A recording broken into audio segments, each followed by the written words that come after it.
Today I want to share a topic called why we should decrease the legal protection for the juvenile offender. So the reason why I want to talk about this topic is because of news. Do you still remember him? He's Mr. Yang, the victim's father of Shinbei Junior High School murder. Happened about 3 years ago. Basically what happened was like, this girl asked this boy to kill her classmate and then showed no regret after what had done. Okay, so their final judgment have been released about months ago, and you can see a lot of people are discussing on the social media saying that they only need to stay in prison for 4 years. That's ridiculous, right? If I go to rob a bank, I probably get a longer penalty than this.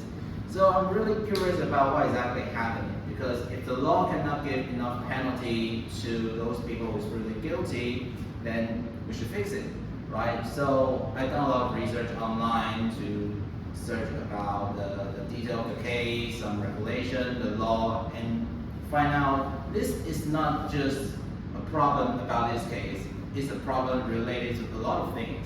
So I will introduce the problem I found, and then let's talk about a solution. So first problem, the juvenile serious offenders, which I use the Shinbei Junior High School murder as an example. Why they only need to stay in prison for 4 years? Okay, so I went to read the final judgment, and it turns out the judge gave them 12 years penalty in prison. So what's exactly happening? My first question is, why 12 years? Why not life imprisonment or death penalty? Well, in Taiwan, we've got something called the criminal code.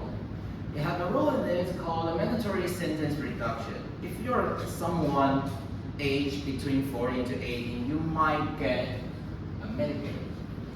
And also, you cannot be imposed with death penalty and the life imprisonment. So the 10 to 15 years penalty is like the maximum penalty which the judge can give. What about 4 years? What about rumors? They really just need to stay in prison for 4 years? Yes, because we have something called the Juvenile Justice Act. They give the early parole eligibility. Basically, if you're an adult, your parole period should be half of your sentence. You get 10 years penalty, you should stay 5 years in the prison, and then if you have a good performance, you can get your parole period.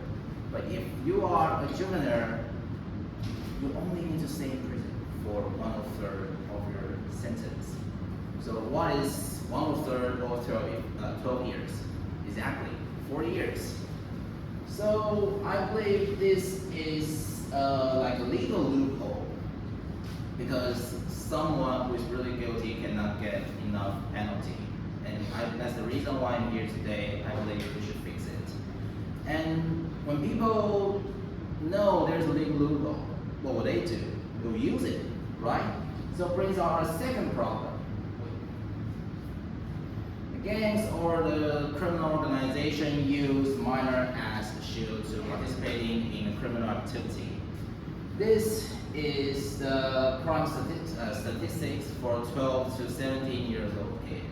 As you can see, 30% of them are participating in fraud, and 14% are in stealing, 12% are in assaulting. And in the fraud case, 62% of the kids were used as frontline runners. What is frontline runners? In Chinese, we call them 车手. And as you can see, in the assaulting case, 37 kids are participating in the gang organization crime, like fighting with another gang or some violent stuff. And when you ask those kids, why would they join these criminal organization, they will answer, those people will hire them. Say, it's not a big deal. You won't get caught. Even you get into jail, you only need to stay for for half year or a year and then you can come out. Not a big deal. So I believe that's the reason why we should change the law, because someone is using this to get benefit and a profit. So what's the solution? My first solution is we should eliminate the mandatory sentence reduction, so that those juvenile serious offender can be imposed with a higher penalty, maybe 15 years, maybe over 15 years for some case. And then the life imprisonment or the death penalty can be imposed right now to ensure the deterrent effect of the law. Yes. And then the next solution is for those juvenile serious offender, also the organized crime, their parole period should equals to adult. Okay. To eliminate any possibility for the criminal organization, hire teenager or kids becomes a tool to participating in the criminal activity. Okay. So this comes to my conclusion. We have talked about the juvenile serious offenders problem today, and those criminal organizations hire teenagers to do some illegal stuff, and we gave the solution today. And I believe if the law really changed like this, the crime rate at this age can be significantly decreased. So, in the end, 鲁迅didn't say this. Adult crime, adult consequences. This is the end of my speech. I'm Jamie. Hope you enjoy it.